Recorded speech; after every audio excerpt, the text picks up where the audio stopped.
ಇಂದು ಸಂಸತ್ನಲ್ಲಿ ವಕ್ಫ್ ತಿದ್ದುಪಡಿ ಮಸೂದೆ ಮಂಡನೆ ಪ್ರಶ್ನೋತ್ತರ ಅವಧಿಯ ನಂತರ ಲೋಕಸಭೆಯಲ್ಲಿ ಮಂಡನೆ ಮಾಡಲಾಗುತ್ತೆ.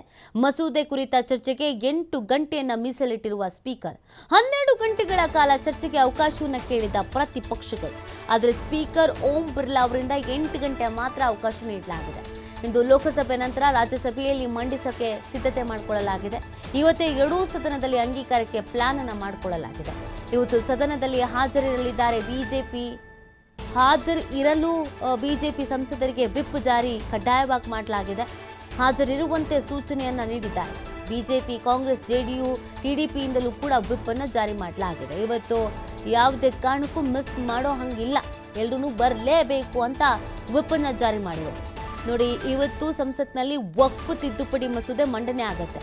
ಇದು ದೇಶದಾದ್ಯಂತ ಸಾಕಷ್ಟು ಸಂಚಲನಕ್ಕೆ ಸೃಷ್ಟಿ ಮಾಡಿದಂಥ ಒಂದು ಮಸೂದೆ.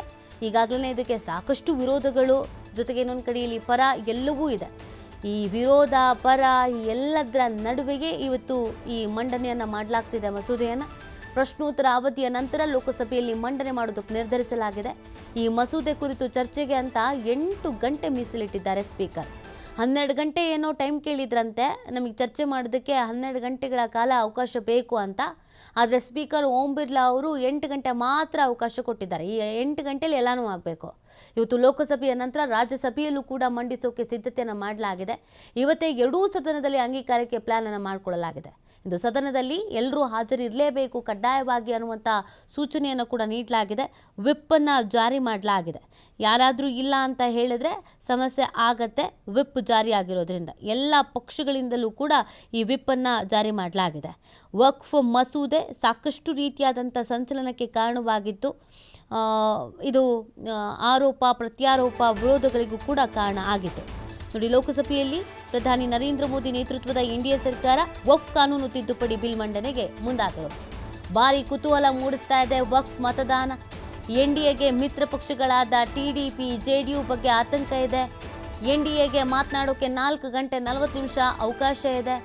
ಉಳಿದ 3 ಗಂಟೆ 20 ನಿಮಿಷ ವಿಪಕ್ಷಗಳ ಚರ್ಚೆಗೆ ಮೀಸಲಿದೆ. ಇವತ್ತೇ ಉಭಯ ಸದನಗಳಲ್ಲಿ ಬಿಲ್ ಅಂಗೀಕಾರಕ್ಕೆ ಎನ್ಡಿಎ ಕಸರತ್ತು ಮಾಡ್ತಾ ಇದೆ. ಇದೇ ತಿಂಗಳ 4ರಂದು ಅಂತ್ಯವಾಗಲಿದೆ ಸಂಸತ್ ಅಧಿವೇಶನ. ಅಷ್ಟರ ಒಳಗಡೆ ಎಲ್ಲವನ್ನೂ ಕೂಡ ಮಾಡಿಬಿಡಬೇಕು. ಹಾಗಾಗಿ ಸಹಜವಾಗಿಯೇ ಒಂದು ಕುತೂಹಲ ಅಂತೂ ಇದ್ದೇ ಇದೆ. ನೋಡಿ, ಹಿಂದೆನೇ ಈ ಬಗ್ಗೆ ಯೋಜನೆಯೊಂದನ್ನು ರೂಪಿಸಿತ್ತು ಎನ್ಡಿಎ ಸರ್ಕಾರ. ಈ ಬಾರಿ ಮಸೂದೆಯನ್ನು ಲೋಕಸಭೆ ಹಾಗೂ ರಾಜ್ಯಸಭೆ ಎರಡೂ ಕಡೆ ಬಹುಮತದಿಂದ ಅಂಗೀಕಾರ ಮಾಡೋಕೆ ಸಜ್ಜಾಗಿದೆ. ಲೋಕಸಭೆಯಲ್ಲಿ ಮಸೂದೆ ಅಂಗೀಕಾರಕ್ಕೆ ಬೇಕಾದಂಥ ಬಹುಮತ ಎನ್ಡಿಎ ಬಳಿ ಇದೆ. ನಾವು ಈ ಬಹುಮತದ ಕತೆ ನೋಡೋದಾದರೆ, ಲೋಕಸಭೆಯಲ್ಲಿ ಪ್ರಸ್ತುತ 542 ಸಂಸದರ ಸಂಖ್ಯೆ ಇದೆ ಲೋಕಸಭೆಯಲ್ಲಿ. ಅದರಲ್ಲಿ ಎನ್ಡಿಎ 293 ಸ್ಥಾನಗಳ ಬಲ ಹೊಂದಿದೆ. ವಕ್ಫ್ ಕಾನೂನು ಅಂಗೀಕಾರಕ್ಕೆ ಬೇಕಾಗಿರುವುದು ಕೇವಲ 272 ಮತಗಳು. ಹೀಗಾಗಿ ಲೋಕಸಭೆಯಲ್ಲಿ ಬಿಜೆಪಿ ನೇತೃತ್ವದ ಎನ್ಡಿಎ ಪಡೆ ಸುರಕ್ಷಿತ ಬಹುಮತವನ್ನು ಹೊಂದಿದೆ. ಲೋಕಸಭೆಯಲ್ಲಿ ಎನ್ಡಿಎಯನ್ನು ಬೆಂಬಲಿಸುವ 293 ಸಂಸದರಲ್ಲಿ 240 ಸದಸ್ಯರು ಬಿಜೆಪಿಯವರೇ ಆಗಿದ್ದಾರೆ.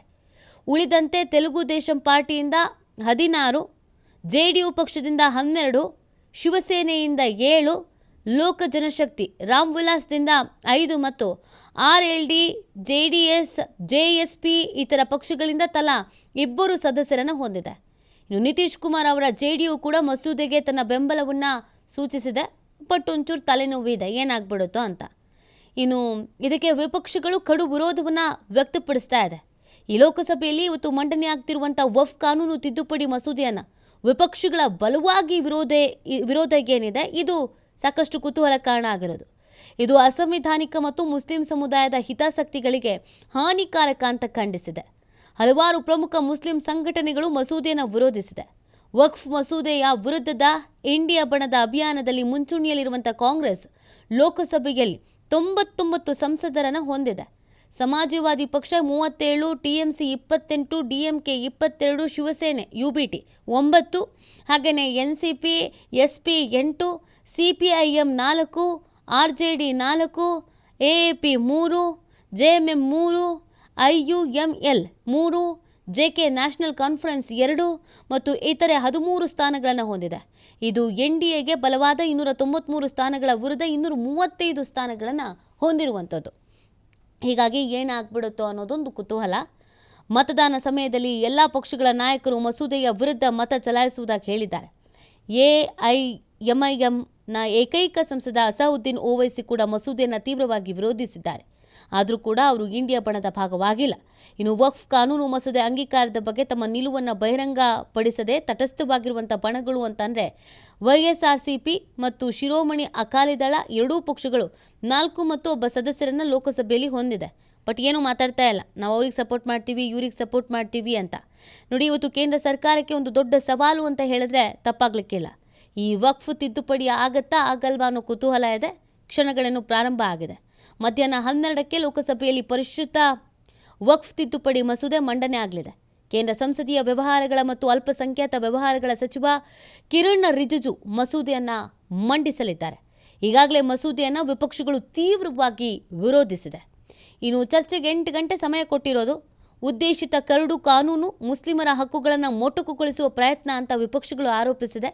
ಈ ಮಸೂದೆಯ ವಿರುದ್ಧ ಸಂಘರ್ಷಕ್ಕಿಳಿಯೋಕೆ ಸಜ್ಜಾಗ್ತಾ ಇರುವಂಥ ಮುನ್ಸೂಚನೆಯನ್ನು ಈಗ ಆಲ್ರೆಡಿ ಕೊಟ್ಟಿದೆ. ವಕ್ಫ್ ತಿದ್ದುಪಡಿ ಮಸೂದೆಗೆ ಲೋಕಸಭೆಯಲ್ಲಿ ಇವತ್ತೇ ಅನುಮೋದನೆ ಪಡುವ ಲಕ್ಷಣಗಳಿದ್ದು, ಇದೇ ಕಾರಣಕ್ಕೆ ಈ ಮಸೂದೆ ಕುರಿತು ಚರ್ಚೆಗೆ ವಿಪಕ್ಷಗಳು 12 ಗಂಟೆ ಕಾಲಾವಕಾಶವನ್ನು ಕೋರಿದೆ. ಸಂಸದೀಯ ಸಮಿತಿಯ 8 ಗಂಟೆಗಳಷ್ಟು ಕಾಲಾವಧಿಯನ್ನು ನಿಗದಿಗೊಳಿಸಲಾಗಿದೆ. ಇನ್ನು ಮರುದಿನ ಅಂದರೆ ಗುರುವಾರವೇ ರಾಜ್ಯಸಭೆಯಲ್ಲಿ ಮಸೂದೆಯನ್ನು ಮಂಡಿಸೋಕೆ ಕೇಂದ್ರ ಸಿದ್ಧವಾಗಿದೆ ಅನ್ನೋದು ಗೊತ್ತಾಗ್ತಾ ಇದೆ. ಇವತ್ತು, ನಾಳೆ ಮತ್ತು ನಾಡಿದ್ದು 3 ದಿನಗಳ ಕಾಲ ಲೋಕಸಭೆಯಲ್ಲಿ ಬಹಳ ಮುಖ್ಯವಾದ ವಿಷಯ ಚರ್ಚೆಗೆ ಕೈಗೆತ್ತಿಕೊಳ್ಳಲಾಗಿದೆ. ತನ್ನ ಪಕ್ಷದ ಎಲ್ಲ ಸದಸ್ಯರ ಹಾಜರಿಗೆ ಬಿಜೆಪಿ ವಿಪ್ ಜಾರಿ ಮಾಡಿದೆ. ನಾಳೆ ದಿನ ಹಾಜರಿರೋಕೆ ರಾಜ್ಯಸಭೆ ಸದಸ್ಯರಿಗೂ 3 ಲೈನ್ ವಿಪ್ ಅನ್ನು ಕೊಟ್ಟಿದೆ. ಎಲ್ಲರೂ ಕಂಪಲ್ಸರಿ ಇರಲೇಬೇಕು ಅಂತ ಇವತ್ತಿನಿಂದಲೇ 3 ದಿನ ಸಾಕಷ್ಟು ವಿಚಾರಗಳ ಬಗ್ಗೆ ಚರ್ಚೆ ಆಗುತ್ತೆ. ಈ ಮೂರೂ ದಿನ ಏನಿದೆ, ಈ 3 ದಿನ ಸದನದಲ್ಲಿ ಎಲ್ಲರೂ ಉಪಸ್ಥಿತಿ ಇರಲೇಬೇಕು ಅನ್ನುವಂಥ ನಿಟ್ಟಿನಲ್ಲಿ ತಮ್ಮ ಸದಸ್ಯರುಗಳಿಗೆ 3 ಸಾಲಿನ ವಿಪ್ಪನ್ನು ಜಾರಿ ಮಾಡಲಾಗಿದೆ. ಕಾಂಗ್ರೆಸ್ ಏಪ್ರಿಲ್ 23ಕ್ಕೆ ಸೋನಿಯಾ ಗಾಂಧಿ ನೇತೃತ್ವದಲ್ಲಿ ಪಾರ್ಲಿಮೆಂಟ್ ಬೋರ್ಡ್ ಮೀಟಿಂಗನ್ನು ಕರೆದಿದೆ. ಸೊ ಹೀಗೆ ಎಲ್ಲರೂ ಕೂಡ ಒಂದೊಂದು ರೀತಿಯಾದಂಥ ಅಸ್ತ್ರವನ್ನು ಪ್ರಯೋಗ ಮಾಡ್ತಾ ಇದ್ದಾರೆ. ಇನ್ನು ಈ ಸಂಸತ್ನ ಬಲಾನುಬಲ ನಾವಾಗಲೇ ನೋಡ್ತಾ ಇದ್ವಿ, ಎಷ್ಟೆಷ್ಟಿದೆ ಏನೇನು ಅಂತ. ಚಂದ್ರಬಾಬು TDP, ನಿತೀಶ್ ಕುಮಾರ್ JDU ಬೆಂಬಲ ಇದೆ. ಮಸೂದೆಯ ಪರ ನಿಂತಿದ್ದು BJPಯ ಅಳುಕು ನಿವಾರಣೆ ಆಗಿದೆ. 543 ಸದಸ್ಯ ಬಲದ ಲೋಕಸಭೆಯಲ್ಲಿ NDA 293 ಸಂಸದರಿದ್ದಾರೆ. ಲೋಕಸಭೆಯಲ್ಲಿ ಅನಾಯಾಸವಾಗಿ ಬಿಲ್ ಪಾಸ್ನ ನಿರೀಕ್ಷೆ ಇದೆ. ಇನ್ನು 45 ಸದಸ್ಯರ ಬಲದ ರಾಜ್ಯಸಭೆಯಲ್ಲಿ NDA 125 ಸಂಸದರು ಇದ್ದಾರೆ. ರಾಜ್ಯಸಭೆಯಲ್ಲಿ ಸದ್ಯಕ್ಕೆ ಒಟ್ಟು 9 ಸ್ಥಾನಗಳು ಖಾಲಿ ಇದೆ. ಮಸೂದೆ ಅಂಗೀಕಾರಕ್ಕೆ NDAಗೆ 118 ಸಂಸದರ ಅಗತ್ಯತೆ ಇದೆ. ಹಾಗಾಗಿ ಇವತ್ತಿನ ಬೆಳವಣಿಗೆಯ ಬಗ್ಗೆ ಎಲ್ಲರ ನಿರೀಕ್ಷೆಗಳು, ಕುತೂಹಲಗಳು ಕೂಡ ಇದೆ.